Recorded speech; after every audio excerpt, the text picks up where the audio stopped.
Hey, what's going on with it, bros and bros? This is the one, the only, Internal Free 2011, aka Criticism Guy 2009. Before they begin, real quick, this video is brought to you by Best Place in the 702, fucking In and Out. Greatest burgers in the world, definitely love that shit. If you're ever out here in the Southwest, highly recommend you check that shit out. So yeah, without further ado, let's begin. So I know this theory's been talked about a billion times for the past 5-6 years on YouTube, but you know what? I'm gonna put my 2 cents into it. So yeah, Ed, Edd N Eddy. What can I say? And the theories is all like fake as shit. None of it's real. Don't take it like realistically. It's all for fucking jokes and shit like that. You can hear the people in the back laughing and shit, which is stupid. And there's that creepypasta episode 8 or something like that. You can check that out yourself. I'm not gonna like talk about that. Not because I'm scared or nothing. I ain't scared of none of that shit. It's all fake as hell. I know. That's why I don't like creepypastas, because they're fucking repetitive and they're crap. I'm sorry. If you like that shit, hey, more power to you, but I just don't. I never did. So yeah, Ed, Edd N Eddy, the first one up, like, I'm just gonna talk about the characters. The first one that was there was, Rolf. When you guys don't remember, he was the son of a shepherd, and he owned the farm. He ended up dying first. Came from the faraway land, he had the weird accent and stuff like that. They never knew exactly where he was from, but he always had these crazy cultural, like, rituals and shit like that. He was always misunderstood. And yeah, he's the first one that died. Then the second one actually after that was what was his name? Fucking Johnny or something. I think that was the second one. He was a hyperactive kid. He was the one that always talked to Plank all the time. He was hilarious as hell, by the way. Might add. It was that, and he never really had any friends, but he liked Jawbreakers just like all the other kids did. He goes from the mid-late 20s, right before the Great Depression hit. That's what the stupid little creepypasta shit said. There's that. And then the third one, I think Eddie was the third one. Found a crappy little creepypasta thing in there too. It's stupid. Anyways, yeah, obviously you know who Eddie is. That's nothing new. He was always after money, women, clothes, cars. He was very materialistic. He didn't really give a shit about nobody except his friends, which was Double D and Ed. There's the one they used to call him Socket all the time. We used to call him the idiot. It is funny as hell, I'm not gonna lie. He always had this little scam artist things going on. What else is there to say about him? He always had the older brother too, but like they never really showed him until I think the end of like the last final season of the episode. This explains like where he gets his cockiness from, but I still think he's fucking funny, that's for sure.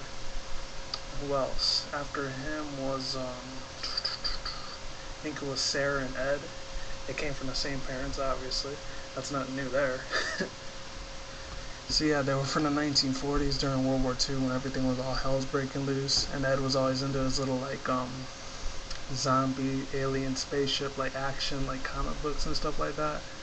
And then they said that he would shut off the world completely, and like he would hate things every now and then, but like he didn't have no real buddies. And then Sarah's the one that was in command control. She's kind of the HBIC, head bitch in charge. Which I thought was really, really super funny, But other than that, yeah, they ended up dying in like an accident because their parents were taking them to see their grandma or uncle or something like that. And then after that was Naz. I think she was from the 60s era. Correct me if I'm wrong on that. I think there was like a serial killer that raped her and then killed her after that, which kind of sucks. Because that's fake ass little creepypasta there. Nothing new there. And she always had the most freedom out of all the kids. And after Naz, I think it was supposed to be the 70s and 80s, which was Double D. Obviously, the one in the middle right here. The funny thing about Double D was that he was always the super intellectual one, but he always had a lot of like trust issues and stuff like that. He couldn't really like talk to any of the other kids without stuttering and having like I think a speech impediment or something. I don't know. But yeah, that's Double D for you. He ended up dying like a gas leak or something, and that's why he always does orders. He's always kissing his parents' ass all the time, which is pretty sad because you think he would have grew up out of that shit, but I guess he didn't. Apparently not. And then the last two I think were what was it called? I think Jimmy and then the Kanker sisters. Jimmy and Kevin. I forgot what Jimmy was. I think he was supposed to be the real weak one that always had the braces all the time. He would get scared as shit about everything.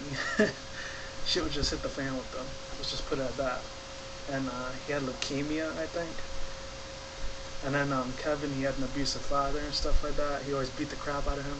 and one day he beat him too bad, and then he ended up getting beat to death after he was getting delivered to the hospital and shit like that. And then the canker sisters are supposed to be demonic auras or something like that torture the poor souls of Ed, Edd N Eddy, etc., etc., etc. And I'm just hearing this from a shitty ass creepypasta. I really don't care too much about it, but you know what? It was interesting as hell to hear about the theory.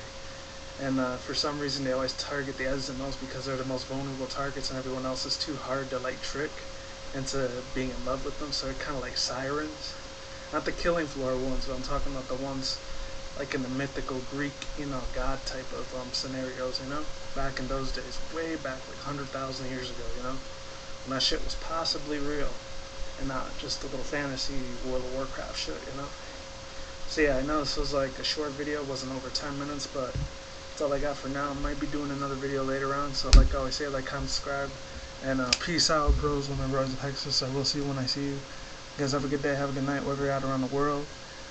Don't drink or smoke weed, don't do anything reckless. You guys be safe, be easy. I'll see you next time. See you in the next one. Peace out, lates, goodbye, and take care, everyone. Happy Sunday, Monday, whatever day you watch it.